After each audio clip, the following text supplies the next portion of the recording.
I started to exchange on deliverance on the last episode, and I was transparent and honest, as I have always been, to tell you that I actually checked to see whether that notion of the deliverance that I had in my head over 30 years ago was something real. And it is real, because I saw the deliverance author and text on the internet.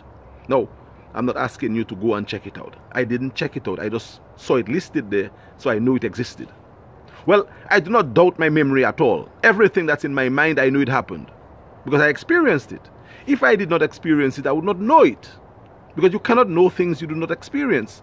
Well, you can have ideas of things, but to really know something, you have to experience it.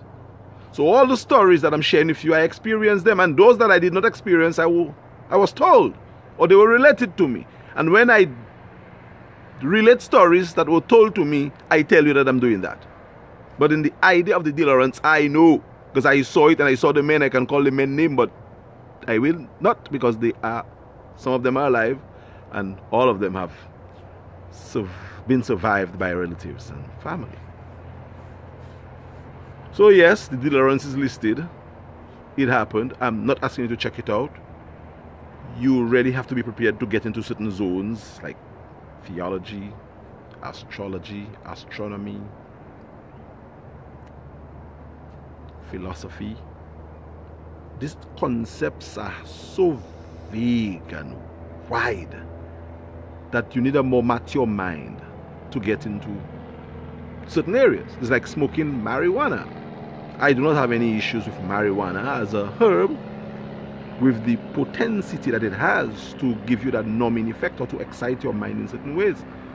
But children should not smoke marijuana, because you do not have control of your faculty enough, or you are not very well developed then to understand that the properties of marijuana should be taken in a particular dosage.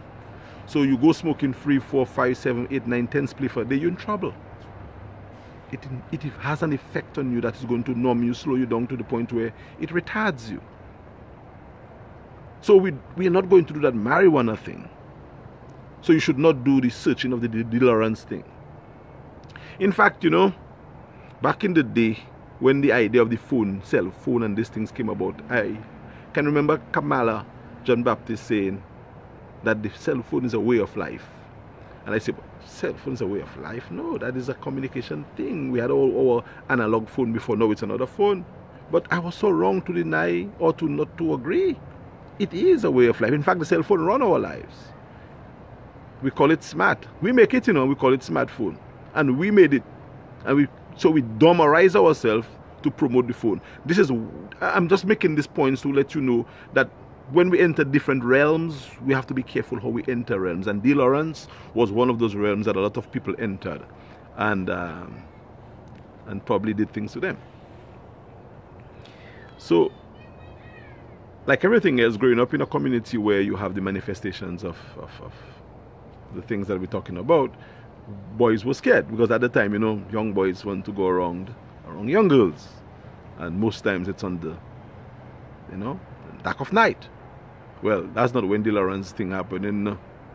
So people would see you out there and try to scare you out of your pants or skirt or whatever it is that you're wearing, not to be out there. I'm not too sure why these people did not want people out at night. It's like deliverance and Laja Bless and Sukuya ran things at night. There's something about the power of the darkness. There's something beautiful about dark and black, and so this is a preferred time for certain activities. And because of that, I believe the people who were in the deliverance occult kind of a spooky business scared people out of the streets at night. And I was one of those who had to run many times from Mama Hotel on the main street through that little road by Didil and them and Jenny and them, the back street there by Dodon and them there, Ben Kushi by Luton Son and then the Kois on the left hand side. And when I hit that door by Manibs, if that door locked, I break in it. But most times Manibs left the door unlocked for me. And that spared the door on many occasions, because I had to run Because somehow I would look up my escort up there and see something coming down, and all my mind tell me is a deliverance man, a big dog that come in there. Sometimes it's nothing, no? It is just somebody. But I used to run. I never walked from this high road to our house. Never at night. And I used to go at Lime at night. Go down and check Odo. Down live here do. You know, chill with Avanel and them. You know, we didn't get involved in the hanky-panky as I see young people get involved nowadays.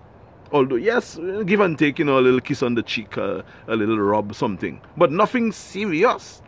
But even that, when we are coming back, I had to, well, first of all, I could not pass certain routes. I took the main road as much as possible, but then I had to enter back street. And boy, that was an experience that I'll continue telling you about.